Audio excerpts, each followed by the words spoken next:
കുറച്ച് ദിവസം മുമ്പാണ് ഗായ്സ്. പിന്നെ നമ്മൾ ഇതിനെക്കുറിച്ച് എനിക്ക് കുറച്ച് അറിയത്തില്ല ഗായ്സ്. അപ്പോൾ നിങ്ങൾക്ക് കുറച്ച് അറിയെങ്കിൽ പറഞ്ഞു തരാൻ കമൻസിൽ ഗായ്സ്. പിന്നെ ബോഡി പാർട്സ് ഒക്കെ പഠിച്ചായിരുന്നു ഗായ്സ്. ഇത് എന്താ ബോഡിയാണ് ഗായ്സ്. പിന്നെ ഇത് നെക്ക്, പിന്നെ ഹെഡ് ഗായ്സ്. ഇതിൻ്റെ പേരാണ് ട്യൂണിങ് കീസ്.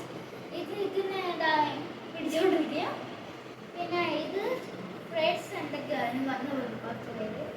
പിന്നെ ഇതാണ് സ്ട്രിങ്സ് ഗായ്സ്. പിന്നെ ഇത് പിടിക്കാൻ എങ്ങനെയാണെന്ന് മനസ്സിലായി. ഈ സാധനം നമുക്ക് പുറകിൽ ഇങ്ങനെ പിടിക്കണം തമ്പ് വെച്ച്. പിന്നെ ഇവിടെ ഇങ്ങനെ പിടിക്കുക ഗായ്സ്.